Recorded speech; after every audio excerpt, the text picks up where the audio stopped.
Welcome back to the Real Estate Excellence Podcast. Today we have a special show. Today for our listeners, I have an amazing title and escrow company here in Jacksonville.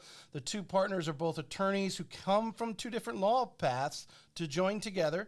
What I want to focus today is digging into these two very intelligent entrepreneurial women and how they run their business. Now, not only internally, but marketing it as well in this competitive area of title and escrow. Let's find out how they differentiate themselves and really wow the buyers and sellers at typically the last stop in the home buying and selling process. So let's welcome Maria Coutu and Christina Tatum of Atlantic Coast Title and Escrow. I totally apologize that because you know what I said to myself, I was sitting here typing actually to put the little thing on the screen that the listeners you can see if you're watching Facebook Live right now, you can see that. And I'm going to make sure I spelled your name correctly. Yeah. And I said, I got to ask as soon as Maria come in, because I always forget. There's always somebody that has a name I misspelled. Right when you started, I said he didn't verify my last name. Exactly. It's definitely different. All right. So how do you pronounce it, so everyone? It's Coutu. Coutu. Technically, it's Coutu, but I cannot say that, so I just say Coutu. My father-in-law says so Coutu. Almost like without the O, just yeah, it's Coutu. Coutu. Yeah. Okay. Is that an islander name? What is it? What is it? French Canadian. French Canadian. Family, yeah. Okay. All right. I would my first thing with that would be like some Pacific Islander. Yeah, that's the first thing. It's definitely Yeah. strange. Yeah. Starter for sure. Coutu. Okay. Yeah. All right. We'll just call her Maria. But ladies, welcome to the show. And obviously, real estate agents is 99% of who I have on, but I like to bring on occasionally. We had Kurt Stein on for a little while ago, a few weeks back. But you guys are working with the agents, and we're all in the same industry, and a lot of times we're after doing a lot of things similarly, right? And then obviously, you guys come from two different law backgrounds based on what I could tell of what you guys are going to say. So I want to start off the show from where you're from to what you went into the different law practices you did to now going into title and escrow. Mm-hmm. So I'm really curious of how you guys did that, and obviously how you met and joined that. I'm sure the listeners to give a little background, and then I want to just turn in and talk about business, how you guys are running your office, and what separates Atlantic Coast from the other title companies, because it is very competitive. Mm-hmm. And then we'll talk about some of my pet peeves as a lender towards title companies. I have a very short list of approved title companies in my mind.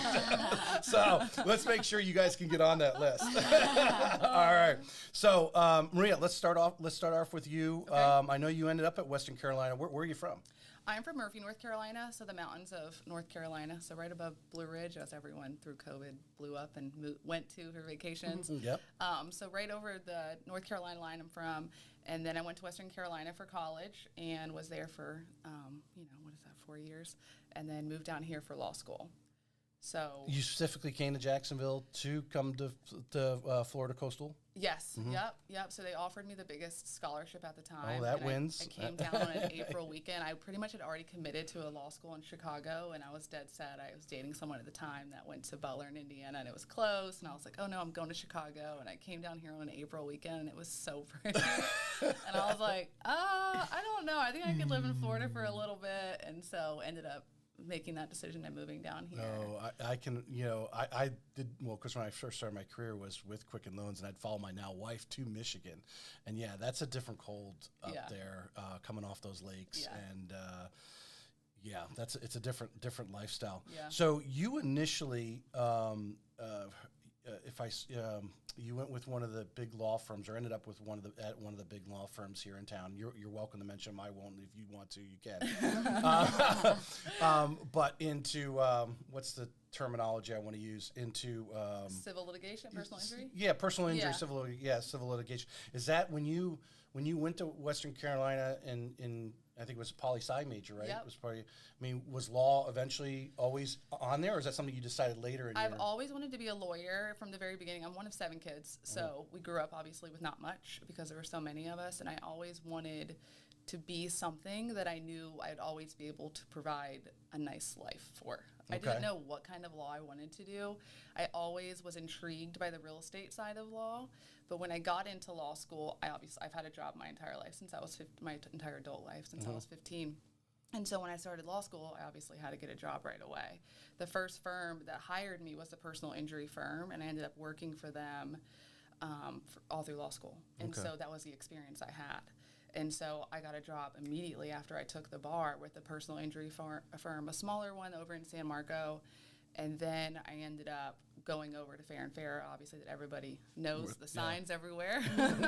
Loved them. Radio, TV. Yes. The ads are much better. They're on the up and up for sure. But I loved working there, loved the people. I loved Eddie and Chuck. They gave me every opportunity. They supported everything that I needed to move up within their company. It was just, that area of law was just a little soul draining for me. Like, I just couldn't keep doing it. It was too much. So, everyone gives it a bad rap, and I think there's two sides to every story. I mean, everybody, if they are, knocked down by somebody, if you want to use that word, or in a car accident, whatever it is, you need to get brought back whole, right? That's what insurance is for. Yeah, exactly. And I guess really, can it wear you down? Because I think the stereotypical thing is that the lawyers in a lot of the insurance companies are basically a lot of times in bed with each other, in the sense of coming to some of these agreements being done, because they try to settle a lot out of court. You try to settle a lot out of court, for sure. So I worked in the pre-suit where you try to settle a lot out of the court for the first couple of years. I did civil litigation the last few, and the actual litigation where we're actually filing the lawsuits and moving forward with it that way.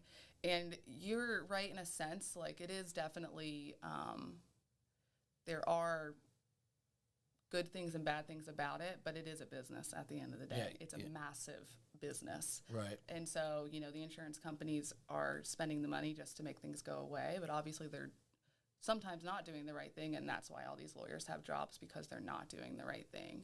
Well, they're just to save themselves money, and your job is to make your customer whole and get whatever that may be. Yeah, it's super hard, especially when it's on paper, because humans aren't on paper. And so it's just something where you're fighting the same battle every day. And so, now people don't necessarily cry at my closing table and say, you're ruining my life or anything like that. It's a much better area of law for sure. Okay. Christina, let's jump over to you. Okay. Because your LinkedIn is not up to speed, but we're going to get it there. Working on it. Where are you from? I'm originally from Virginia. Moved down to the outer Atlanta area. I was the new girl in middle school, but I graduated high school from a little town called Hiram, right outside Atlanta. And then I went to Georgia State University, transferred over to the University of West Georgia. And then my husband and I came down to Florida, similar to Maria, for me to go to law school in Jacksonville, because they... So did you go to Florida Coastal, or where'd you go? I did. They tricked me with that scholarship as well. Okay. Yeah. Yep. So is that where did you guys meet there? Is that? So this summer she moved down. I was going into my third year of law school, and we met before Maria was going into her first. So we were actually friends prior to. Yeah. So we met through mutual friends like 2 months before school started. Yep. I actually met Maria the weekend that she met Stephen Coutu, her my husband. Yeah. He was also an agent. I was on a second date with my husband, and we were going to meet some people that he worked with, and they were friends with Christina and her husband. Okay. So, all right. So I've known them all at the same time I've known my husband. Summer of 2011. This is 2000. This is 2011. Okay, so both of you take different paths. Now, you did have a fun fact we were talking about on your bio. I did. Yes, you did. Travel one. Christina lived in Mexico, studied law in France, hiked the Swiss Alps, and has backpacked through Europe. Tell us a little bit about that. I definitely took advantage of my school years. So I lived in Mexico for a summer when I was an undergrad with a family. It was a really, really cool experience. And then when I came into law school the summer after my first year, I spent the summer externing, and it's called... oh my gosh, it just lost me. We were in France. I can't think of the name of the town, but we lived in France. And so every weekend we would fly and hike the Swiss Alps, Italy, just backpacked and stayed in hostels. Right. So it's a really cool experience. I mean, just think if I think many of the people might be listening might have kids, but how can someone look that kind of adventure up? I think the average person, obviously time goes right on by, but I've had a couple people have had similar type experiences where they've been able to go overseas for a semester or something like that. Where do you find stuff like that? Just the school. It's just whatever programs they have available. Just take advantage of them for sure. Yeah. Yeah. Yeah. I really regret, unfortunately, is because, well, parents, and then of course you can get sued for anything. So, when I'm old enough to remember in high school where you did like the German exchange. My sister took advantage of that. I took the basketball team every other year, went over to Europe and played some games and did some home stays and that sort of thing during spring break and stuff. And unfortunately, I think our world has restricted that. The schools Right. aren't so wanting to be part of that anymore. You got to go outside the school to actually participate in programs, which I think every kid needs to, every American kid needs to go somewhere else and Right. realize what. Yeah, I think in my little personal rant there. So both of you, so your choice of law, what again? Hers kind of came just by she got hired. Yeah. She was just looking for a job and walked into it, and let's learn this part of law. How about yourself? So I grew up in a first responder family, and I always wanted to be a criminal state attorney. So I actually went to law school, dead set on becoming a state attorney, and then flipped through an internship and actually wanted to do criminal defense with juveniles. And so that's what I did. So I started out at public defender's office. Absolutely loved it.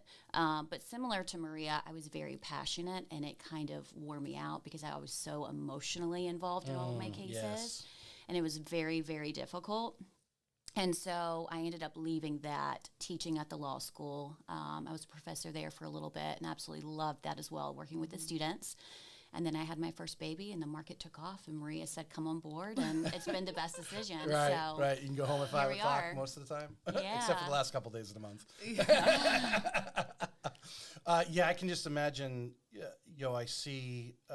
I think Kristen Lunsford is involved with the juvenile detention center. You've probably seen it with the Yep. Jacksonville producers, and there's a group of people go down there. I've heard some of the stories out of there. I could just imagine. Yeah, some of them are just heart wrenching. Yeah. How do you want to reach out, but then you'd have to reach out to all of them, right? I mean, how do you just what do you do? Right. Yeah. It's very benefiting, though. I remember I was working on the Christian Fernandez case, and he was a 12-year-old accused of murder. And Angela Corey, who was the state attorney at the time, wanted to put him away for life. And Melissa Nelson, who is now the state attorney, who is fabulous, it's just a really tough thing to have to go through and see these children who weren't necessarily given what we were given in life. Yeah. I mean, it's just, Yeah, their circumstances. Yeah. It's funny you mentioned that because I don't know how I got it. So some video popped up on my YouTube link talking about this boot camp down in Miami where they bring in some of these younger first-time offenders that have done something pretty significant, Right. and they run them through. It's like there's only a couple left in the country where they do this, but it's like a military boot camp for 18 months or 16 months, I think it goes on, and if they can make it out, they can get their sentence reduced, but they literally are I want to say beat on, not physically, but beat on mentally, and there is a lot of physical running and just physical activity. Right. Just really breaking them down. Yeah. Is what Giving their them goal is. structure And when you're and- talking about that, made me think of that video. Yeah. I was watching. It was interesting. I didn't realize it actually existed, but it does. Wish there was more of it for those. To give them, because I think it would wake them up. Especially it is only for the younger offenders. All right. So we talked about how you meet. So both of you go your separate ways. What gets you, Maria, interested? Because you really started the company in 18, if I saw that correctly. Yep. What gets you interested in title work? So we were on a trip up in New York visiting one of our good friends that we went to law school with. He actually, at the time, had just moved back to New York, but he had been living in Naples for a couple of years, and he was doing title. And I was up there just complaining about my job, and I was like, I don't want to do this anymore, and all the things. And he was like, you should go into title in Jacksonville. And I was like, what's title? I had no idea. Right. We'd obviously bought a house, but it was, for some reason, I remember being a mail-away closing. I don't remember why, so couldn't tell you anything about it. But, and so Christina's husband, Tyler, is a loan officer. And so he was like, yeah, there's a massive gap in our title industry in Jacksonville that is not necessarily connecting the real estate agents to the title. He was like, as you have said, as a lender, you guys sometimes have to ride the waves with some of the title companies in our area. And so I was like, well, let me look into this a little bit, and then just did a bunch of searching, and then I just started spending all my days off, whatever days I had off, and my hours at night, just researching it and learning and doing the continuing education, joined all of the groups I could through the Florida bar, found an underwriter. They then, taught me everything that I needed to know when it came to the legality of it all. And then Chris, the person I was just speaking about, he was like, yeah, I'll help you get you going, because he knew a little bit more about it. So he kind of mentored me through at the beginning of it, and just sink or swim, quit my job and started it. So yeah, he obviously was gesturing towards what I talk about. There's only, I have more fingers on my hand. There are title companies that I would personally recommend, and it's that disconnect in the process. And me, from my side, is when I have a contract, you have a customer who's somewhat excited. They haven't gone through their buyer's remorse yet, type of thing. That's still a couple hours away. So my job is obviously get the loan in motion. And the faster that I can get your numbers, which now there's technology, but I've been doing this 17 years, where we had to, call and get, and now to properly disclose, I want to disclose it's your numbers, because that way they're your numbers. You have to own them, and we're not worried about, making changes, having to redisclose, because Dodd-Frank put, the whole process now for us, and disclosures every time something minor even changes, and then, getting them to go in there. They only have to e-sign those, but the sense of urgency. Yes. And that is the first turn off when I get a contract, is to call a title company, and I even email them over the contract just in case the agent hasn't given it yet. And how, we're busy, we'll get to it tomorrow. When I know it only takes 10 seconds, because I can tell you there are title companies, literally I've gotten it back in 10 minutes. Yeah. You know what I'm saying? Where you're just plugging and boom, here's our numbers, this is how we format it, it shoots out, and it comes over. So that's my little pet peeve there. But I truly believe, you're sitting down, you're the guys that are the last people to, really formally finish everything off. Like you said, you didn't remember really how you closed, right? So how do you make that memorable, that you are rememberable? So that's the biggest thing that Christina and I pride ourselves on. That's where we shine. That is where we shine. And that is how we get the agents that close with us, and that's how we keep the agents that close with us, and that's how we keep the lenders that use us as well for whatever business they can get to us, is because our communication is, I don't think anyone else probably matches it. If anyone needs me, they can reach me on my cell phone at any time. They can text me, they can email me. It's probably a little bit of a detriment to my family, but I'm always accessible. You're still growing. You're still a young until you get, you got this big staff, and then you have other attorneys that can handle the call. That's the thing, though, is that we definitely pride ourselves on, even though we are reachable, we are the only contact the entire transaction. So whether it's a refinance or it's a purchase, the buyer, seller, lender, agent speaks with us directly. There is no middleman. There's no processor. There's no receptionist. Granted, we have someone that greets you at the door when you come into your closing. But we handle... what she means is we have those people. We sorry, I kicked you. We have those people. All the communication is through us. So that's the difference is, Tracy, you're sending us a CD, asking us for those fees. Like, it's me or Christina that are shooting those back over to you. But we obviously have you slide just a little bit this way, just so you're centered on that camera. Good, that's better. Go ahead. That way, things are still happening. Back in the day when I was the one that was ordering every single estoppel and shooting every single email and doing, all the surveys and all that kind of stuff. Now we do have that staff that helps us, but the sellers, the buyers, the real estate agents, the lenders, every person's point of contact is still through us. Right. And we're handling the file. So when they call us with a question, we're able to give them an answer immediately instead of having to call the office and speak to somebody who. Yeah. Oh, so-and-so's got that file. Right. Let me send them to your voicemail. Yeah, it's not just our name. It's not just our name on the door. Like, we're the ones who are actually completing the file. Yeah. So your friend told you there's an opportunity there in the gap that's there. Kurt Stein with House Scan, he talked about the same thing, but in home inspections. Yep. The human relationship, and not just throwing this report in front of somebody and saying, hey, this is all things wrong with your house. He's explaining it. Yep.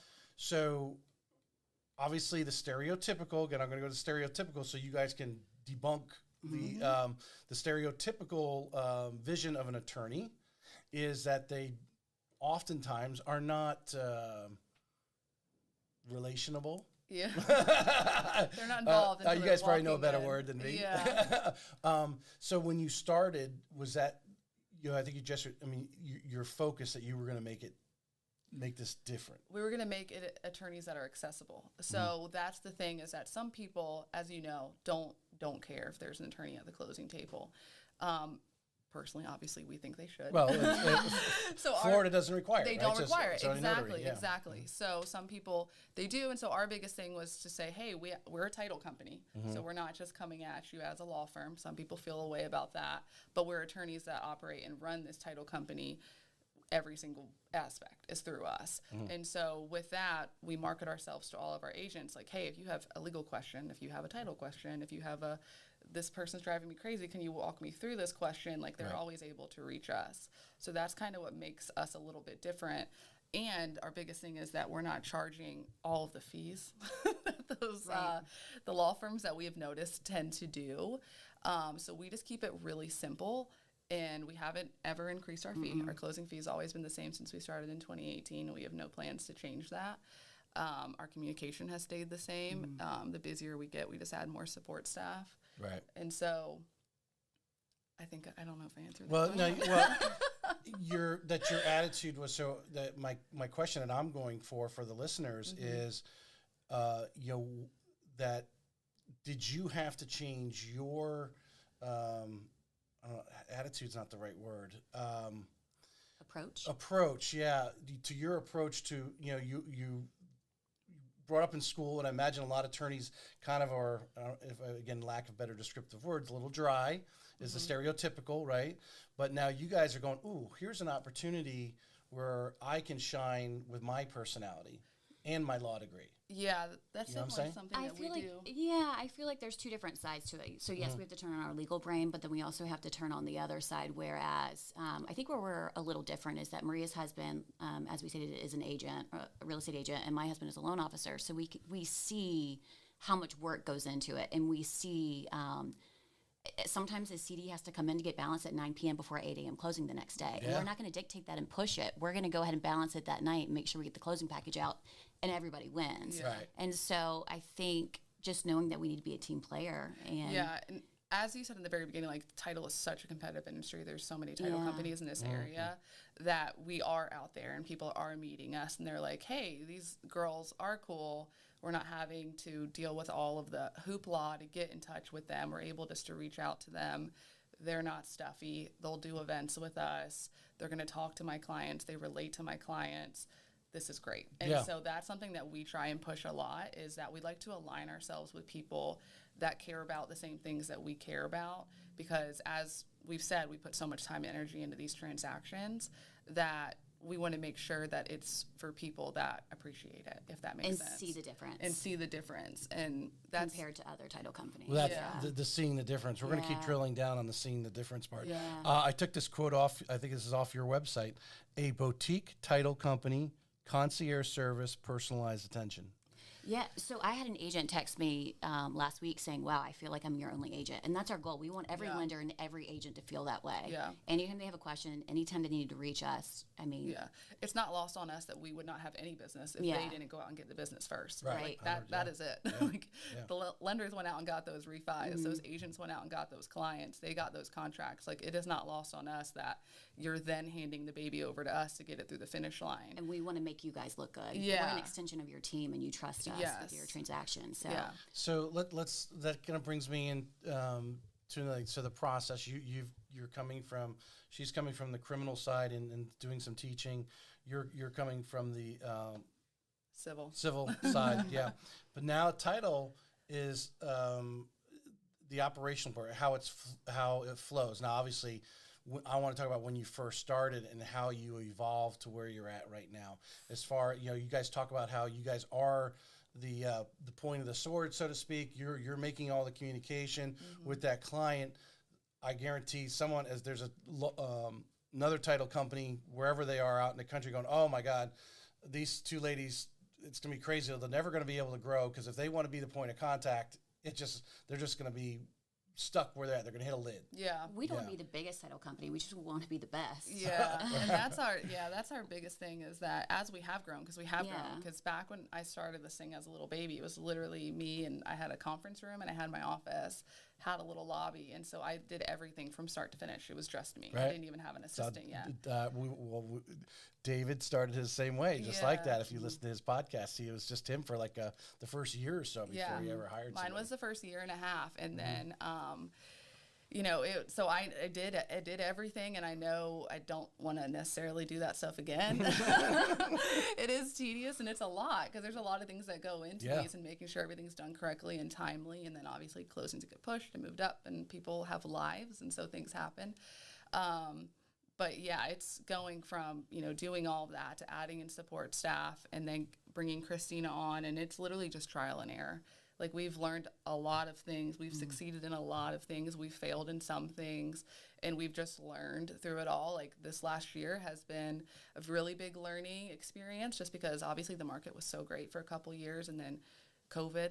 And so getting back out there to market again last year, like, that was an interesting, just turn, just because it's just, we got to keep up because its title is so competitive. I am seeing right now, and actually I started to do a little video yesterday because as I'll invite you guys to the podcast's private page, where I'll share different things that I'm doing, or maybe someone's coming on, or if I always like to if there's something I learn about real quick to get it out to my internal peeps, my former guests, but what I wanted to go with that, I just made myself lose that thought. I'm sorry about that. I do that because I'm listening to you and want to get it. Let's go with this question here, and I'll let Christina go with this one. When you're doing title, explain to the audience, because really, the agent is doing one thing. Yeah, they've got a contract, but they don't have to be a lawyer. Obviously, they take a, I don't know, it's like 60 some hour class and some CE credits to get a contract filled out.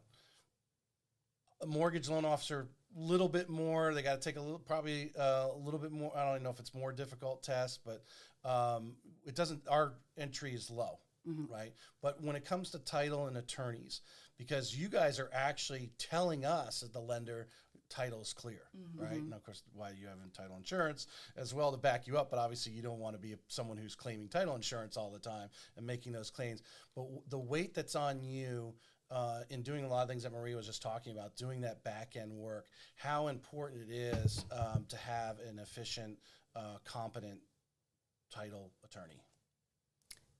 Yeah. So your question is how we do title on the back end? Explain the importance of the things that you're doing for someone who, like, I think a lot of people, because you guys, they only see your face a lot of times for the 45 minutes, maybe half an hour sometimes at closing, that they don't realize all the back end stuff that you're doing. So expand on that. Yeah. So when they get the contract over to us, obviously we look it over. We go ahead and put the title search in, get that back. And I think what a lot of people don't realize is when you purchase a house, you want to make sure there's not an IRS lien on it, or a personal lien, or all the things, or there's an issue with the survey that they're going to have to figure out, after closing. And so that's our job, is to make sure that title's clear and that they're not going to have any issues moving forward after closing. So when it comes to the title insurance, obviously a lot of people are, why do you have title insurance? Well, I'm going to let you guys answer that. Why do you have title insurance? Title insurance is insurance for your deeds. It's protecting your ownership interest. Yeah. It protects you against third-party claims. But you said the title was clear. It is. So there can be, a crazy uncle that comes out of the woodwork that says, hey, I put that fence in and he never paid me 6 months ago. That kind of thing. So it protects you against third-party claims in the future for things that happened in the past that maybe weren't recorded, or maybe weren't done correctly, or God forbid got missed in a title search, that kind of stuff. Like, we have seen that happen before. So it's just protecting your ownership, right? I mean, this property you're spending a lot of money on. The lender wants insurance. Yes. Because we don't want someone who the uncle or contractor that did work previous, they would actually have technically first spot on the lien. Yep. And lenders don't like anybody to be in front of them. Yep. From that standpoint. The importance of owner's title insurance. I'm sure you're asked this consistently, and I'm sure when you guys go do lunch and learns and train on what you're doing, the importance of the owner actually having a policy, the owner's policy. I mean, it's just assurance. It's Yeah. like life insurance. You know Yeah. what I mean? God forbid something pop up in the future. You just want to make sure that you're covered. Yeah. And in our, as And you know, surrounding counties, Yeah. sellers are Well, usually paying so for it, all right, okay, that's the attorney's answer. Okay, that's your. But facts tell, stories sell, right? Yeah. So tell me a story. You guys, if you get take a second, think of one. From a title insurance thing. Yeah, we like to say, but give me a real life story because I'm sure you guys been doing it. You've been doing it long enough that something has come back. You know, I'm gonna knock on wood. I don't really know. Yeah. So there was this one situation, but it's fine. It got taken care of. But it was the sprinkle file. Yeah. And so what happened was, back in the day, a mom deeded the property to her 2 sons. Those 2 sons passed away. The surviving family of one of the sons wanted to sell the property. It was a FSBO. And come to find out, the family of the other brother had half interest in the property. So they corrected it, new deed, proceeds were sent over, and everything was fine. But it had been missed in the original they title had search. because they had the title policy, they were older public probably brought in for very experienced attorneys who took care of it, and it didn't cost. So the title It didn't insurance cost the buyer company anything. actually helped them, because Yes. it takes time and money. Yes, to they get handle that all of squared it. away. Yeah. Yep. Right. So that's a really long story condensed into. Well, Couple that can happen to anyone. I mean, really. Oh, when absolutely. And it comes down to it. And there's so much fraud going on right now. Yeah, the vacant land fraud is absolutely insane. So- Vacant land fraud. Let's talk about it. Yeah. Tell us, to give us what's We've going on. had 3 different instances, and with just us specifically handling them, so I can't even imagine how many is actually happening in Jacksonville. But yeah, it's just vacant land. We get the contract. I mean, all 3 times it's been when they've gone out to do the survey, and a neighbor has called the rightful owner and said someone's out there surveying your property. And obviously the owner has found somehow that either called the agent or somehow gotten our information from the surveyor or something and calling us and saying, I'm not selling my property. Yeah. Someone's just impersonating them. So when you guys are doing that title search, that should be popping up. That's Mr. Smith owns it, not Mr. Jones, right? Well, this person's they're telling us they're impersonating. Mr. Jones. Yeah. Wow. And a lot of So- times it's a mobile signing. Yeah, they're like, With we live in mobile New notary. York, so you need to send a notary to us. So, Or we have a notary in our office, just send us the docs. Yeah, Wow. yeah. So how can someone protect themselves?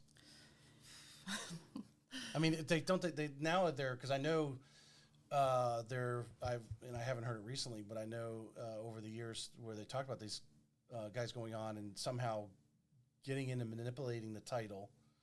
Maybe they were talking about exactly what you're doing, but Yeah. isn't there like a like LifeLock does your credit? Isn't there a I've policy? seen this. Also I've does heard the ads for it, but we have never gotten any kind of bulletins or anything like that from our underwriters. So I don't really know how those play out. Do you know? I don't know, Christina. Yeah. So I mean, the only thing I can think of is just be a prudent landowner and just make sure you have someone always there, like have some kind of sign there, like that. Right. Kind of Well, especially if you're not actually living in the property. All 3 of them in my instances have all been an elderly person that do not live there. The sales price is usually the kicker.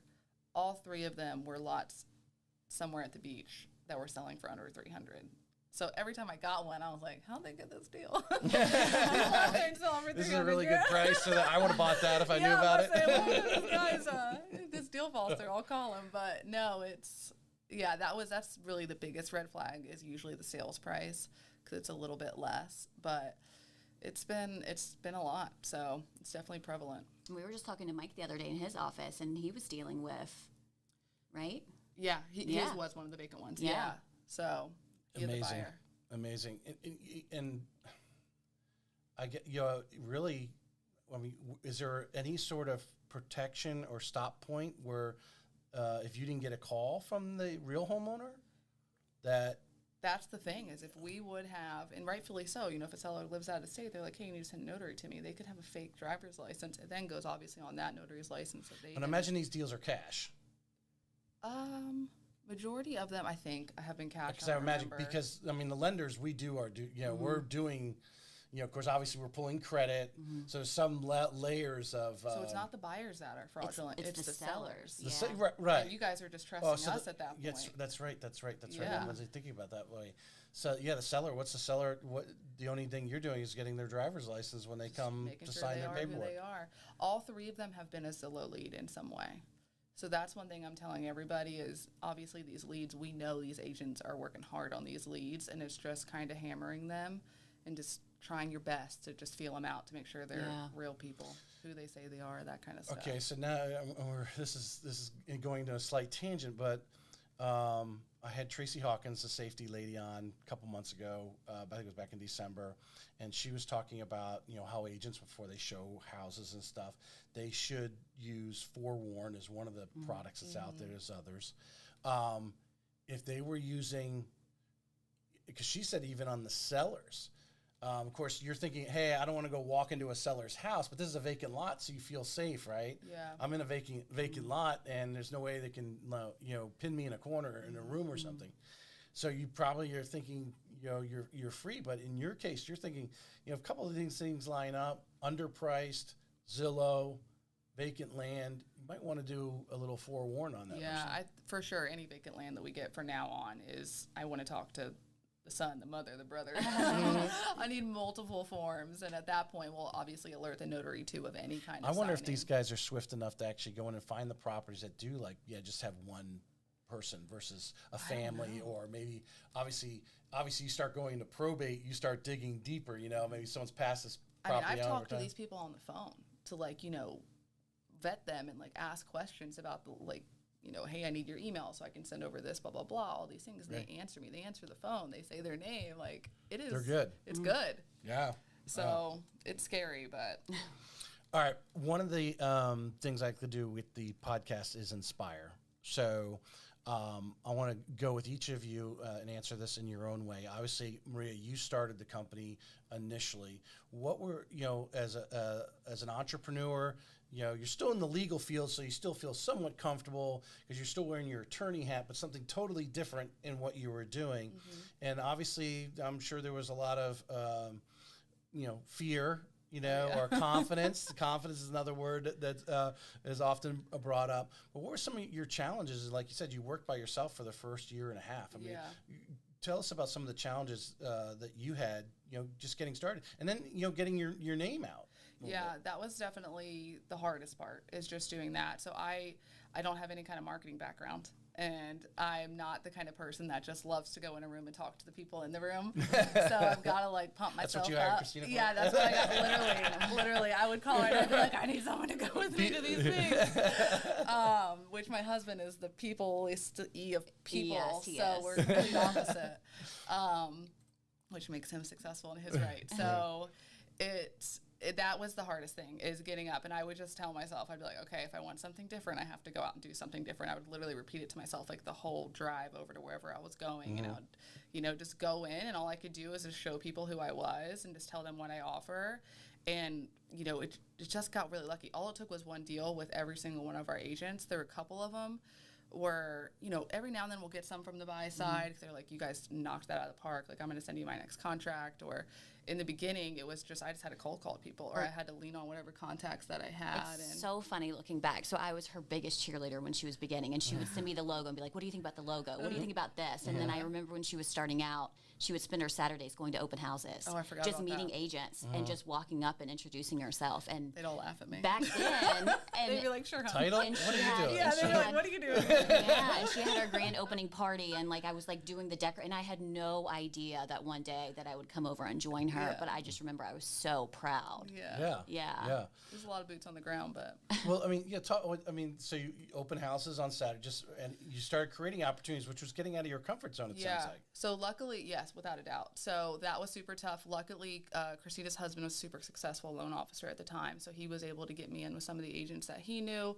Obviously, all he can do is say, hey, this is Maria, and then I would have to take it from there and actually be like, I can do this. So, opening that door and then leaning on contacts that we had, because Tyler and Christina are our best friends, and so we knew them since 2011. So their friends were also our friends, and the majority of them were loan officers too. So really, all the loan officers in our friend group are definitely the reason that, catapulted me to being able to even meet people and getting people to give me a little bit of street cred, so they're, Right. Give me a couple minutes of their time. Right. And then just some of our biggest agents were literally cold calls, just giving them a call, and they actually answered, and they either met me for coffee or they just sent me a contract, and they've been with me, for this is our 6th year now. So it just, I just had to put myself out there. All right, Christina. So you're cheerleading her on. Eventually, you get to the point you're busy enough and say, "Hey, will you come in and join me?" Yep. All right. So now you're jumping out into the pool of unknown. You're seeing what her doing, so that makes you somewhat comfortable for what you're doing. But what are some of the, in the sense of, you're doing you're teaching mostly at this time. Am I correct? Okay. Well, we actually had our kids 6 weeks apart. And so I definitely had a longer maternity leave than Maria did. She was basically still working from the hospital room. I did the closing 30 minutes after I had it. I really did. It's terrible. And so she reached out. She said, "Christine, I'm getting busy. Like, are you interested?" And so I was still on maternity leave, and I said, "Absolutely." And I feel like it was a very easy transition, just because at that point, like she said, my husband had been in the business for 10 years, and a lot of the agents were like family and friends, and I knew a lot of people, and I kind of would hear them. Well, granted, most of them were pretty much already closing with Maria. But it was just a very easy transition, and I was already in the real estate world. I feel like every day through him and through Maria that it was fun to jump on board. All right, so we're mid 2019-ish area. Is that somewhere I guess 2019 sometime? Yeah. All right, so you're working through this process. She comes on. Now you got two of you in the office. What are, because I feel entrepreneurs and having been out there, the loan officer's an entrepreneur too, so it doesn't, we're out there trying to, make relationships, trying different new things and so forth. What are some of your growing pains? What are some of the, some of the marketing things that you're doing? I mean, the open houses, did you start to see fruit from that? Or some of was cold calling better? We didn't have to do anything in the beginning just because the market took off with when Christina came so on, just I was supply and demand. Oh, yeah. Oh, we were, I was very luckily, in 2018, I had, I was hitting the ground, feet on the ground, but then I luckily took off pretty quick. We were like top 3 of our underwriter in the state of Florida for the last 4 years. So 2019 it was really 2019. Yeah. When did I have my kid? October of 2019. Yeah. So really it was 2019 and 2020. Obviously interest rates happen to everybody. And so I just took off, and so Christina came in, and it was like, I need help. And so I was teaching her at night when I had time. Like, it was just... I feel like we work really well together, though, because Maria's definitely like the man in the relationship. And so, what works well for us is when we first got started, like, I love doing closings. I love meeting people. And so Maria was kind of just the boss man, like, keeping things running, and I was getting those 5-star reviews in the closing. So, until, of course, things started to slow down a little bit. And now we kind of have our agents that we work with. But it was fun. Yeah. So you were lucky enough that a wave came and forced you at a high volume, because obviously when it's to get started and you're not doing the volume, you don't make enough mistakes to move forward, right? You're learning, but you don't know. But I think we all agree, failing forward is the greatest learning process. Yeah, we failed a lot for sure. Yeah, or just you're able to go to a closing. You have enough closings through the day that 9 o'clock you're like, for some reason I didn't really click with those people. I need to go. I need to come in with a different attitude. And all of a sudden you're back in the next room and you're closing, and now you do it a little differently and you learn how to do it a little better. Right? Yeah. Yeah. Because obviously the docs are the same pretty much across the board. Right. So within reason.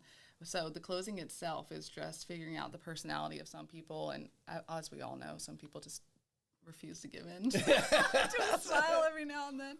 I mean, but Christina can usually get them. I'm gonna get it. I'll be about 20% in. I'm like, all right, I'm just gonna rush through this pretty quick. Having been to a number of closings, so one of my pet peeves of being with some of the ones I don't even remember their names.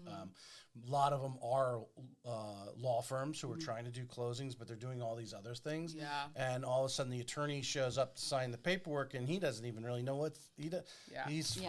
He's practically reading it versus go down, brag about Action Title. He's one of the ones, if you want to mirror somebody, I mean, he knows in and out, right? We know some other title companies, and they're sitting there and going that flow. So you like doing the closings.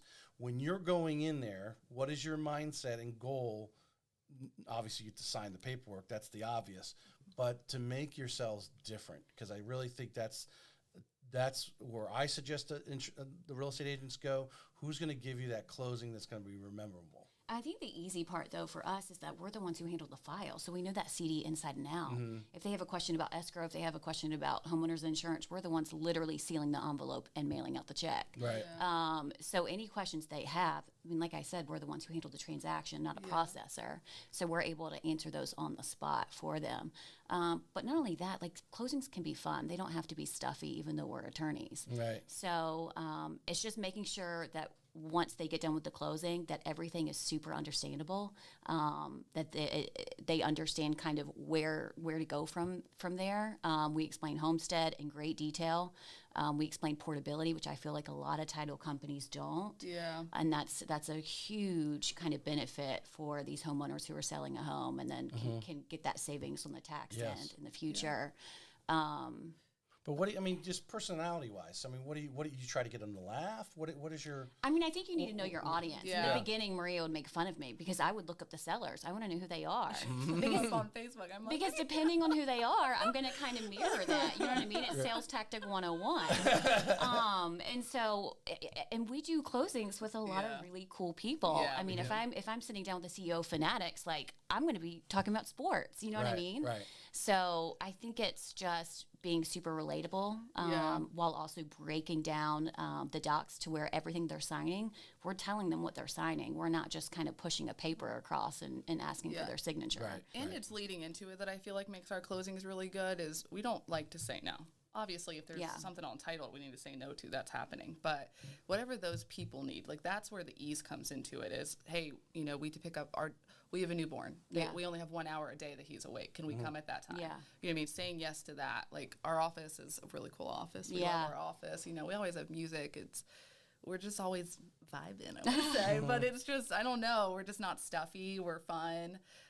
Everything leading up to it, hopefully, has been easy to them, other than, as we know, the mortgage process can be stressful for a lot of people. So we try to just get it to the point and be like, all right, we're going to knock out these 500 pages real fast and just kind of, you know, take it not as serious with them. Maria raised a good point as far as making it as easy as possible. So with our sellers, of course, with lenders, we can't do it, or with our buyers. But with sellers, if they have a newborn, newborns don't like to travel in car seats. They're screaming. It's stressful for the parents. We'll actually sign them online, and we don't charge them for this. So they're able to sign with us from the comfort of their home, and we do this a lot with our military sellers or out-of-state sellers. So it's just a really cool. Yeah, we do everything in-house. So a lot of that we've learned, because as we've said, we got a loan officer and a real estate agent as spouses, so we see what all the other title companies are doing in some way sometimes. It's our goal to beat them. Yeah. So we ever find out anything, and what are they doing over there? Send that over.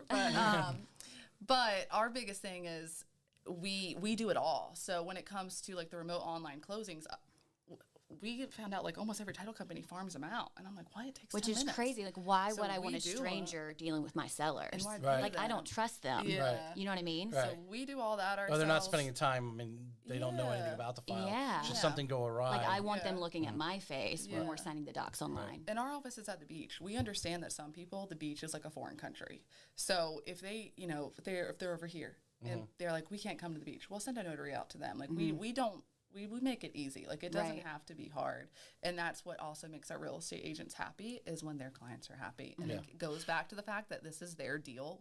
We're helping them close it. Well, I mean, it takes a lot of stress off the agent. I was listening to one of my podcasts. I think it was Miranda, came out yesterday. So I always listen to the full show on riding the car, and you know, just talking about, you know, again, the being accessible, being when they call. That's, you know, we put that out there. I put that out there. You know, because if they're calling you at 7:30 at night, there's a reason, and they're stressing out. And now, hopefully, as they get more mature as a real estate agent, they learn how to handle those things and call us at 8 o'clock the next morning. Hopefully, Yes. I don't know if but there's always a new one coming in the pipeline. So, but anyway, but we're there for that. We all started at some point, so we get it. But the more pressure you can take off of them, you know, that you know, they worked really hard. They want to get this to closing, and they know that's payday. Yeah. And you know, if it gets pushed out a day, then whatever. But if obviously you're making it convenient for them by going to the customer and getting it closed on time in the customer's home, where it's more comfortable for them. They're already comfortable because they're in their own house, right? Yeah. We have one agent that pretty much only does business in Green Cove Springs. I don't think I've ever met one of the sellers, because every single one is either, remote online notarization, or we have someone go out to them. And so it's, again, that's our job, is just to kind of make it easy for them. But I was just going to go somewhere with that, and I forget where I was going. Green Cove? You're going to need to open an office in Green Cove in the next decade, I can guarantee that. I know. And we've toyed, and our thing is making it easy. Like, we've learned, as we've been talking about this whole time, is trial and error. We've learned so much in the last 6 years that, everything that we're doing now is so tech friendly. Like, all of our buyer and seller forms are all like a digital form that they fill out, like secure forms that we're paying, companies to do all their technology stuff so that everything stays secure and private. And, all emails, everything is just super easy. All communication with us is easy. The closings are super fast. We have the binder that people can do online now that pretty much everybody's doing now, I think. Just so many things to where it's just... We just don't say no to anything. I mean, I think the biggest compliment is we still have lenders and agents reaching out to us because they're having to close with another title company because they're on the buyer side or whatever it may be. And they're saying they won't draft a POA for us. So we're drafting it, not getting paid for it, just because we want our agents to be successful and our lenders. Or like my husband had one the other day where the title company refused to set up the mobile signing. They said, we don't do this. The buyer has to figure this out on their own. So like we helped them just because. And that's something that we learned, trial and errors, because I used to do that back in the day. I was like, you just need to find a notary, blah, blah, blah, let me know when you get them. But I learned very quickly that by not having a notary service, that I'm using a nationwide one, docs are getting messed up. I'm not getting docs back. So we learned that through trial and error. Like, so we handle all of that stuff. No, I mean, obviously the first 12 years I was in the business was call center all over the nation. One time I was licensed as many as 21 states. Oh, wow. And, Quicken, they talked about them running down to the Detroit airport with all the FedEx packages and literally sometimes throwing over the fence to the guys to get them on the plane that was going out that night to go. From the technology standpoint, how do you guys, because I imagine just like lenders or the real estate agents, there's a lot of shiny things out there they want to throw at you, do your job a little easier and so forth. But also, like I said, the mobile notary thing, the technology over the last whatever amount of years is getting better and better every day. States are changing some of their laws and so forth on that. How do you guys stay in front of that? Are there title company conferences? Is there a journal you read to kind of, get some of this insight? Because I can't believe it all comes to your husbands. No, it doesn't all come from our husbands. Giving us a little bit of credit. We haven't learned too much today. We're the ones with the boots on the ground down here. But we're just learning what other title companies are doing in other places. Honestly, our real estate agents, we're not just saying that. Like, they really are our family. Like, two of our best things that we got are from one of our real estate agents calling me and saying, hey, this blah, blah, blah is doing this, and sending me a link. And I'm like, okay, we're signed up to do it the next day.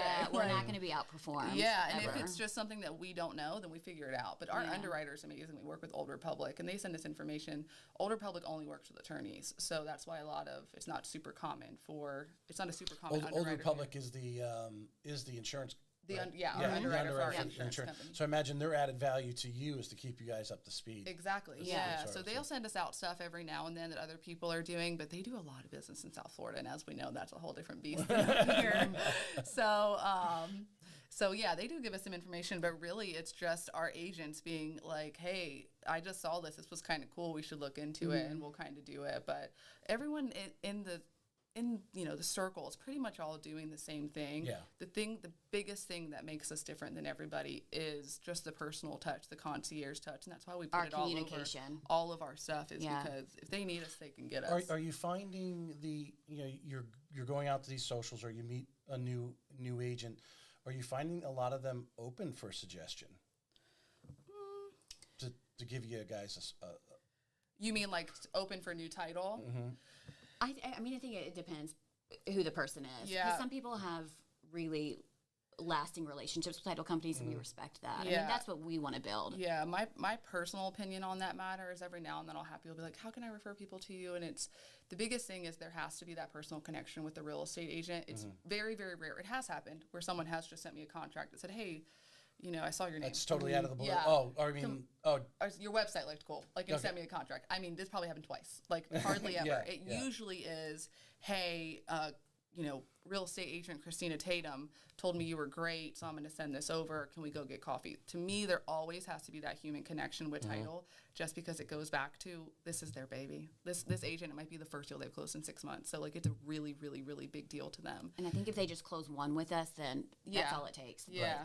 They immediately see the difference. Yeah, and so the biggest thing for us is just that it's all a team. Like, if they're not successful, we're not successful, same. Like, we're just trying to add to their team. Like, they just need to look at us as a team member with them, and that is how we treat them as well. All right. So from a marketing standpoint, who makes the marketing decisions? Are you guys jointly doing that, or Christina's our creative director. No. So we have she's good at Canva? She's the girl. we have a company out of Charleston who does our marketing, but we need to get better at putting more out there. Yeah, I had a website that I started back, obviously, in the day, and it was fine. It did its job. And I liked your website. So this is a new one. So we hired this company to redo. I love our website now, but the one that we had before it was okay. And I had a buyer that hired an attorney out of South Florida who was just grinding my gears. And so I was like, I got to see what this guy looks like. And I looked him up, and his website was amazing. And I was like, who made this website? And so that's where I got the information. And we found them. They're out of Charleston. We actually ended up having mutual friends. It was kind of crazy.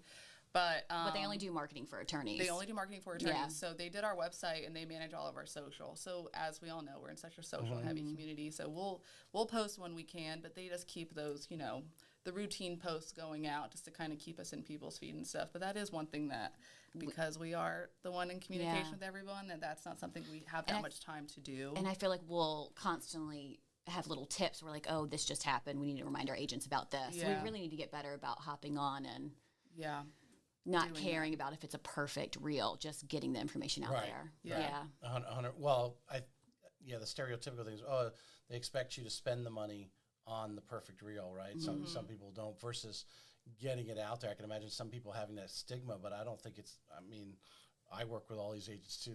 They just want the information, right? And they really love it if it comes directly from you more than anything else. Yeah. We've done pretty good in the last year or so. For our events, we like to shower our agents with attention and love. We love to throw them parties. Yeah. Well, that was my next question. Yeah. So how you have the formal marketing, yes, the website and so forth, versus your, if we're going to call it more like informal, the events. Where's your focus and goals there? One of my favorite events that we did, it was not about us. It was all about them and just helping them get the business. Because as Maurice stated, without them, we're nothing. And so we got each of their logos, and we got a bunch of swag and marketing materials like mailers, door hangers, like water bottle things, personalized tissue papers when they put gifts together. It was all about just setting them up for success because so it was just something that was like, hey, we have an open bar, we have good food, come, and then we have swag bags for you to stack full of which are personalized swag bags with to their their logo. that particular. It's not with our marketing; it's with their logo. Yeah, because that's something that we've asked them, and a lot of the realtors struggle with the marketing stuff and like knowing which works and like, oh, do I need to spend $200 on this? Like, is it worth it? And like, okay, let us spend the $200. Yeah. Mail them out to 50 people. Put your card in it. That's all you got to do. We already had stamps on everything. I mean, literally, just go. And so that was something we did last spring. They really enjoyed that, Yeah, one of our events, we did a bingo fundraiser for Mayport Elementary.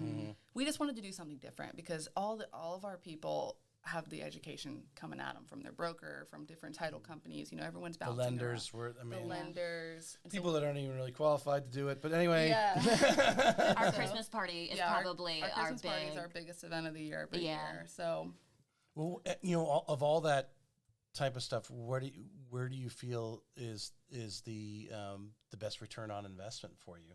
I mean, is it a Christmas party, or is it more of the more intimate setting with just a handful of agents, doing the nice swag bags for them with their own marketing materials? I don't know. Everyone always tells us we did have a good event in all of them last year. Thoroughly enjoy our Christmas party. Yeah, so we do Santa. We have Santa come in. We rent out the whole Coutu, the whole restaurant, on like for a brunch. We've done it 2 years now. And we hire a professional photographer, and so they're able to get their kids Yeah. photos with Santa, professional photos, so that they can use it for their Christmas cards if they want. But then 100%. we have an open bar, food. It's just a really good It's time. right there in Atlantic Beach. It's Yeah. No, I mean, there's one agent that I know.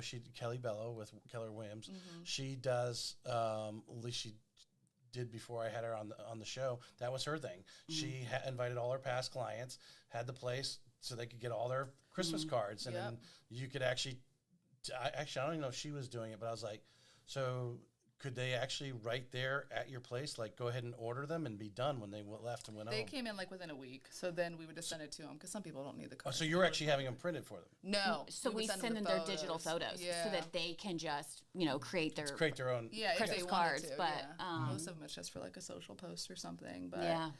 but Because a lot of our agents don't have kids, and they still Yeah. come just because it's so much fun. yeah. Yeah. But to answer your question, I mean, we really do see a big return in all of them. Bingo was fun. That was our first one. We didn't Yeah. see a huge return with that, but we were But it able was to for donate. a good cause. Yeah. So We just wanted to do something different. We're like, let's do something fun where it's not like us to spark and title down someone's Are you doing throat. something different for the agents who you've been working with for 3 or 4 years, 5 years, versus the new ones? so So do you do? We probably put swag aside when the sizes come in. Text them like, hey, you I want mean, to come when we get were some having swag? we were having a really good year, 2021, right? Yeah. We would get them like like you got Joey a yeah. Jags jersey because he's a Yeah. huge Jags fan, even though we didn't realize it was Yes. Oh, he's superstitious. yeah, about it. superstitious. And then it was So we'll Trevor get- Lawrence's first year, and he didn't do great. I was like, oh, was it the jersey? It was us. Well, so many of the Jags are gone after their first contract, so it's hard to. But no, yeah. Hopefully that'll change. Yeah, we definitely used to. I know one year we sent Mother's Day flowers to all the moms that we Yeah, had. yeah. We did Father's Day gifts that year too. Just depends on the quarter, how busy we are, and Right. whatever. But if it's a birthday present, like if we randomly say, hey, it's so and so's birthday next week, if we see it, Yeah. we'll try and do something. All right, always, so but- here's a thought that came to my mind, but it's been there before. I see because I'm watching what my other mortgage loan officers are doing as far as marketing, and of course more of the females are on social media, I think, than the males. In all respect, even real estate. I mean, unless you're Josh Rogers, but you take Josh Rogers out of doing all his videos, the males go, down quite a bit. From a female standpoint, do you find are you bonding more with the females and doing the more social thing versus the male real estate agents? Do you guys even think about that? Because one of the groups is there is a huge, unfortunately, well, we know divorce is roughly 50%. There's a lot of single moms out there. They like to Yeah. bond together. That is a strong thing that I see in the groups that the agents that I see. Are you seeing it when you have these socials?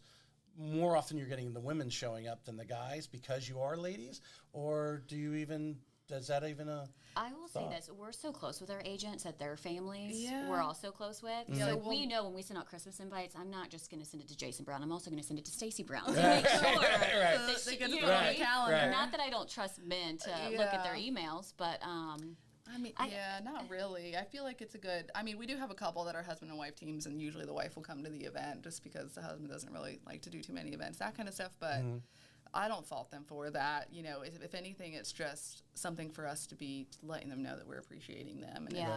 Right. But no, I don't notice it too much. I mean, we have had some agents every now and then that'll make a comment like, "Do you guys want to go play golf?" And I'm like, "No, but I'll pay for your round of golf if that's what you want. Just send me the invoice." I refuse to sponsor golf tournament. Every time if I go to a golf tournament, it's because I'm bringing an agent. I'm going to spend the 4 hours with them, Yes, right? I Yeah. used That to do is- back in the day. I used to do all the golf tournaments. Like, oh, those were such a thing too. They can be a Setting drag up out when those they go 5 or tents. 6 hours and so forth. Yes.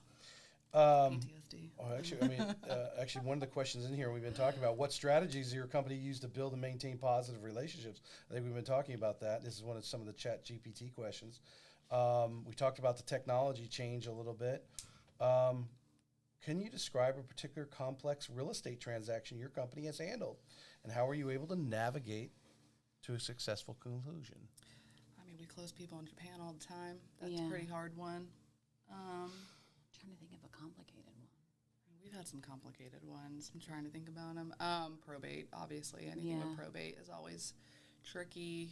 But I feel like We've had people die. that's what We've we're had a good. lot of things. Yeah, we've had people get married on the way to day- the closing. The agent didn't know, the lender didn't know. I'm like, oh man. But no, I think that's what we're really good at is still simplifying it and not making it difficult. And we get the information from them right off the bat. Yeah. And again, it's coming right to us. Right. So it's not as if it's going to my processor and she It didn't might get tell me stuck on the that- desk for a couple days. Yeah, like didn't tell me that we had the buyer's trying to do a POA, but it's a VA and they're not legally married, so they're not going to let them do it until the day before. You know what I mean? So it's like we usually get ahead of the stuff pretty early, but we've seen all the things. Like HOAs can be fun sometimes. Yeah. Yeah. Like they need a resod or. Yeah.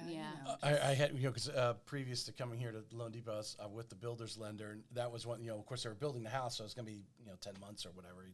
And I said to him, I said, yeah, we can do this if you're married. And he had a girlfriend, and they're like, can you guys get married before closing? Like, yeah, okay, I'll pre-approve you. Oh, I've had that happen too. I've had that happen where I didn't ask any questions, but they were like, we're gonna go get married. I was like, okay. Have you had a situation where a seller is you get to that 11th hour and not wanted to proceed? We have had that happen a couple times, and both times the buyer didn't pursue anything. I think both of my instances. I don't know if I think you maybe had one. I mean, I've had situations to where it's a couple getting a divorce and they're kind of fighting over proceeds, things like that, which you want to kind of tackle ahead of. But I don't think I've ever had one where the seller Both of mine where the seller ponied up all the money they'd spent on the inspection and appraisal and stuff, and so the buyer went down and was fine with it. But I've helped my agents that are closing with other title companies walk through that and get them to different people that can help represent. But yeah, that's never fun when the sellers do that. Something that I haven't had it recently, but obviously when I was in the call center, I did a lot more volume. And so you come across the divorce situations. They're not divorced yet type of thing. Or you get that situation where the husband, now divorced couple, but they're still on the loan. Yeah. The attorney, for whatever reason, allowed the spouse who wasn't getting the house to still quick claim the deed without having the other spouse refinance it out of that other spouse's. We deal with that all the time. Yeah, obviously you guys didn't deal in the divorce world, but to me, I was like, that is really poor legal advice, in my opinion. So I think what happens is once they sign that divorce decree, everyone's like, done, I'm peacing out. And so those couple of things that have to happen after the fact sometimes don't happen. I just had it happen last week where the family law attorney had the quitclaim deed but didn't know they had to record it. And in their defense, they don't do this. So, it was fine. I got it recorded right away, but she's had it for 2 years. So luckily it wasn't that big of a deal. But we've had it before where we've had to do skip traces on spouses, estranged spouses. Sometimes we've had to play detective. And so we found one. We were tracking a guy in Virginia Beach. Yeah, we finally found him. Got the deed to him, got a signature on it. Thank God, and saved the deal. Yeah. But nobody had his contact information. Nobody knew where he was. I've had that situation, where people kind of, okay, where's the spouse? I don't know. I haven't talked to him in years. Yeah, it was. I had one with one of our top agents, and I literally had to pay a private investigator to find the spouse, and they found her. Yeah, and she signed. Interesting. Yeah. What would happen if you could, literally, if they could not find that other spouse without a death certificate or anything like that, what can you do? There's really nothing you can do because you're not allowed to legally alienate anyone's homestead interest at all. Like, even if you have a prenup, there's no way to get around it. So if they were married and they lived in that house and it was homesteaded, they have to sign unless they are declared dead. Interesting. There may be some family law loopholes to that I'm not aware of, but that is, from my understanding, how they can exhaust some sort of investigation that shows that this person's not on the earth anymore that they know of. Yeah, it's a conversation we have to have all the time because people will be like, "Well, I'm on the mortgage," and I'm like, "That's great, but you're both on the deed or you're married. The second you got married and you guys both moved into that house, it's theirs." So it's tough. Is it right when we say a couple gets married that the one spouse already owns a home? As soon as they actually do get married, they're now technically, even though they might not formally be on title, but because they're now husband and wife, that property that was formerly owned, that they probably now live in most cases. If it's their primary. If it's their their primary homestead. residence. If it's an investment, that's not the case. The investment's not the case. Yeah. Okay. So it just depends on what their actual occupancy is on the home. So, because I imagine you probably run across that. Sometimes you do the title search and the spouse is not on there because they got married after that, but now they're getting divorced and they still own that house. We have to ask those questions. Yeah, and go through to find out that they actually got married somewhere in between. We got it. We have to go through all the anger. Being like, sorry, we got to call Betty, and she's got to sign it. And she's like, she's not signing anything. I'm like, she has to sign it. This is one I get often is the parents wanting to the parents wanting to put their kids on the title. Do you want to answer that one? Versus doing the legal trust or whatever, I'm sure you guys you'll go through the legal jargon with me. What is the actual proper way they should do that if they want their kid to? Do you mean if they're 18 and they're living in the property? Let's say they're in college and they're buying. A lot of questions. Well, most of it, the parents are older, right? The parents are older, so the kid's probably not in college. They're probably your guys' age, and they're putting them on there, not realizing. I say, okay, you realize you're putting that person on there. They're not contributing to the house in any way, shape, or form. So they're a minor. You're on you're putting a title. If that person now gets married, right, and now really can cause it's never going to be the kid's primary residence unless they're living there. So you can be an owner. So if the parents are primary, they add the kid to the title. Kid lives wherever, right? Kid gets married. The spouse would not have claim to the. Not necessarily, unless we're going through like an inheritance and that kind of stuff. So that make it a little tricky there, and that's a different ballgame, different attorney. Right. But when it comes to whenever a parent asks me that, I always tell them we just need to do a life estate deed, and that's where when they pass, it goes to the child. That while they're living, it's fully their home. Because if they refi, we don't want to have to deal with getting the child to have to send the 100%. docs. So that's where I usually talk them out of it. I'm like, do you want your son or daughter to have to give you an agreement on anything you do on this property? And they're usually like, no. And I'm like, you just need to probably just go get a trust done. If you want to just keep it that way, that helps it out a lot. Or just do a life estate deed. The problem with the life estate deed is, as you know, the lenders, underwriters don't typically like them too much. So usually we have to quit claim out of them. I don't think I've ever come across one, at least the one that they brought to my attention. They may have handled it in the back. And sometimes the lenders will be okay with them, but usually the lender, same as in a trust, they'll usually make us quit claim out and then quit claim back in to close the refi, which happens. But that's the only thing I ever say. I'm like, if you know you're not refinancing ever and you just want to make sure that they don't have to go through probate, then the life estate deed's the easiest thing to do. Never say never, right? Yeah. Murphy's Law. I know. These interest rates might get down to 2.5 again. But sometimes it's smart. Sometimes they add, like I said, we've dealt with a lot in Gainesville with the University of Florida. They'll buy a condo for their kid to live in while they're in college, good investment property, and they put them on the deed so that they can homestead it and save money on the tax side of it, so that they still have the primary residence. They're saving taxes on that one, and then their child's able to homestead the property that they're living in their college town. Right. So, right. Yeah. No, that because it was, they got rid of it years ago where they would allow.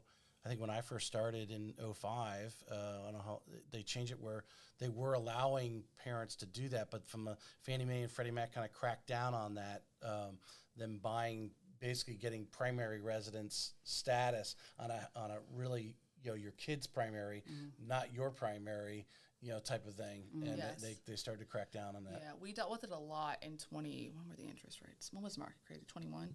When, everyone needed to put those cash offers in. We dealt with that a lot because the parents were buying the house and then the kids were refinancing it afterwards. So that was really, really big in 2021. I definitely haven't had a situation in about a year on it though, but it was really big because then people wanted to refinance and get taken off for tax reasons and all that stuff, but so the agents that are listening here at this point, you've got it. Sometimes you'll run across these. I don't want to say they're being difficult, but they're not really thinking through these buyers and sellers putting kids on, not putting kids on, that sort of thing. To take 5 minutes and give you guys a call and let you guys explain. You can do it, but yes, these are things that can happen. They need to talk to us, and they need to talk to a loan officer, because while they're wanting to help out their son by putting him on that, that deed, when that son goes to buy a house in 5 years, he's got to deal with that when it comes to his debt to income and all that kind of stuff, even though, his name might be on the mortgage or all those things. So while we can go through the legalities of it, they obviously want to make sure they're fully informed on how it could affect their kid and them. Right. Because if they have to sell, obviously when people get older in age, we got to deal with Medicare, money in their account. There's all these factors. It also affects their student loans too, which a lot of people don't realize. Oh, there's lots of questions. Lots of questions, but avoid it if you can. Just the point: the agents that are listening out there, don't think you're going to lose the deal by going to these ladies for a little, education on that, because what the worst thing can happen is they do get so many years down the road and something does happen, and because they made that decision uninformed, now it's caused angst, and they're not going to call you back. Yeah. Because even though you as a real estate agent were not involved, you were part of the deal. Without a And doubt. they're going to save face knowing that, they made a mistake and weren't you didn't educate them. They're not going to go back to you and say, hey, you didn't tell us about that. Can you tell us about it now? Yeah. It's too late. Yeah. Yeah, that's something that just triggered in my mind. One thing that we always like to point out to our agents too is when one of their buyers is buying a house that's been homesteaded for a long time. Oh, that yes, tax yes. increase, like that's something that I personally, I'm sure Yeah. Christina does it too, is And I new always call my construction, agent obviously. first.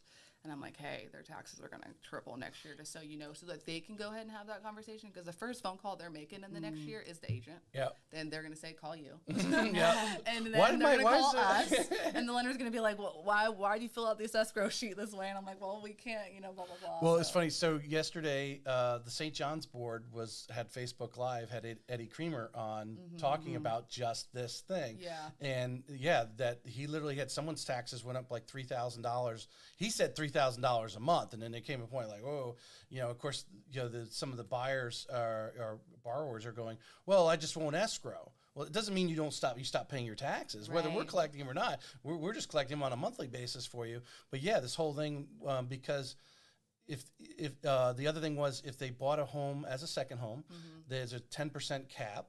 But if that value's gone up so great, and now they want to come down and homestead it, he said he had a number of cases where he basically explained to him and said, hey, if you homestead this, We're reassessing.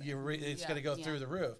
You're better off just in taking the 10% cap right now, or you're going to get a real sticker shock when those taxes come in. Yeah, Yeah. without a doubt. Yeah. That's something that we see a lot of, and that's something that I always try to provide value to my agents just to help them look better. It doesn't always have to Yes. come from me. Well, so what is the signal for that? Just someone who's been in the home a long time? Is that the first thing? Which Let's take a sometimes look at we that. won't notice it. I mean, I'll notice if the lender notices it. Sometimes that happens. Sometimes the lender will, themselves will be looking at the tax bills. And It's notice really it. low. It's really low for the region. Yeah, or I'll be doing the seller docs, and I'm like, how is this house at the beach only $2,300 Yeah. a year, that kind of thing, and I'll notice it, and I'll Or be from oh the deed. man, I mean, if they purchased the property in Yeah. the 90s or yeah. So that's even 6-7 years ago, Yeah. you could see a big you know, increase. and we've had the instances where we've asked the lender and the buyer, like, hey, do you guys want us to do a high escrow for you so that you don't take the hit later, or do you want to keep your payment low and just know you're going to have that escrow deficit?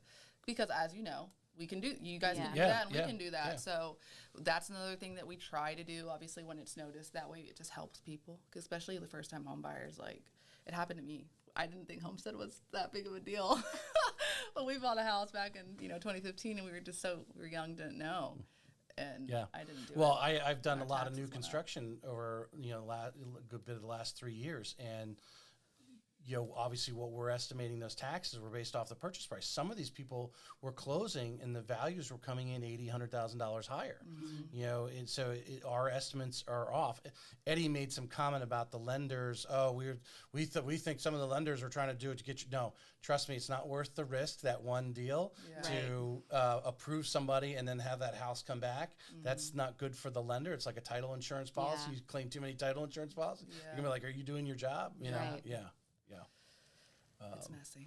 Ladies, do you have anything you want to add here? I think anything I did not ask that stories that we want to. I don't think so. I mean, the biggest thing that I feel like Christina and I both like to get across to people is just that while we may be small, we are very mighty. We do we just last year I think we're the first title company in our underwriter's history to close this much premium in the short amount of time ever. So we're breaking records with our underwriter, which has been amazing. Which is handling Old Republic. It's Old We Republic. only use we actually Old just, Republic is handling all the whole state of we Florida, do, and yeah. probably beyond. Well, yeah, we only close in the state of Florida. So Right. yeah, based on their Florida numbers. Florida numbers, yeah. Yeah. So just, we're super proud of how far we've come and that kind of thing, but we're still very much the same people that we were in 2018 and 2019. We're still accessible. I'm still down in the trenches with these agents just trying to get deals closed. I mean, I think you guys fully understand. Like I said, I revert back to Kurt because he got into home. How did you get into home inspection? Well, he said he had family that were all in real estate, and they were talking about the horrors of these home inspectors not being able to be people friendly basically and Yeah. explain that thing. And I think the title is the same way. You can find a lot of people to do the title great, but really you want to bring that customer to those not only are doing the title work efficiently, but also are welcoming your customers in.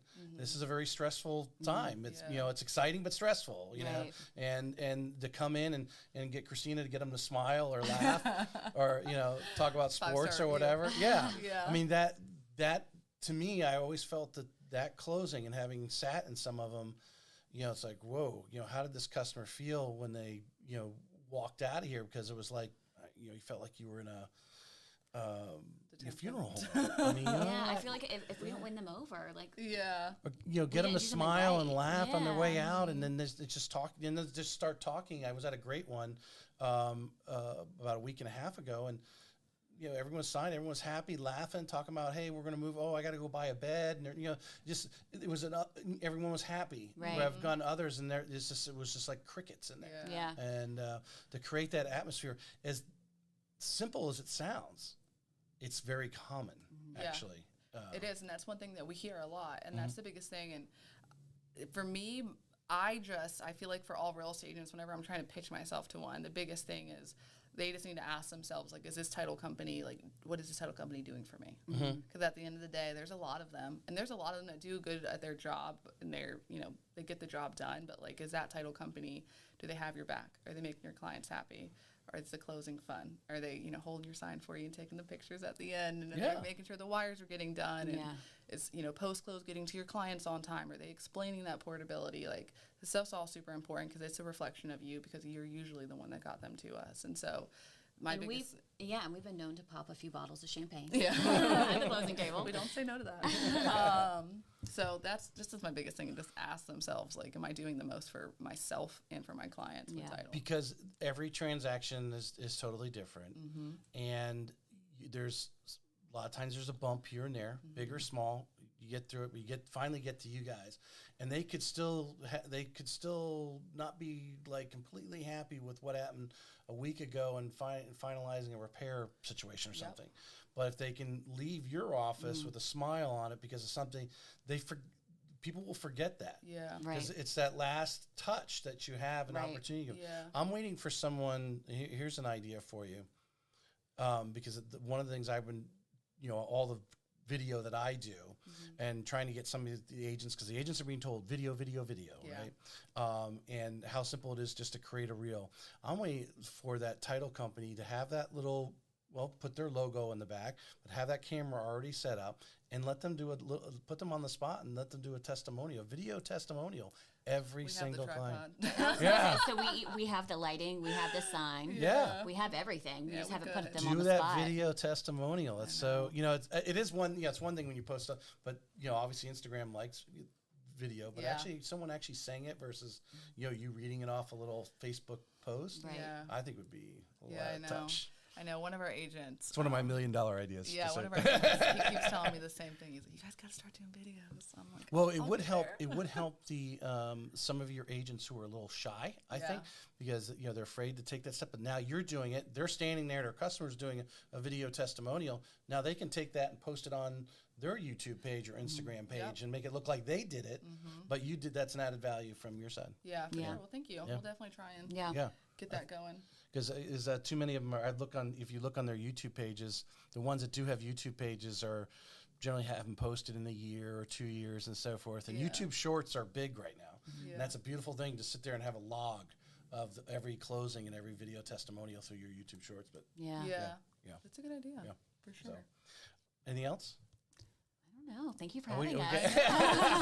I mean, we get. You often wonder at the end, there's here an hour and 20 minutes or so, and did I cover it all? But when I actually start breaking it down, we start watching the video.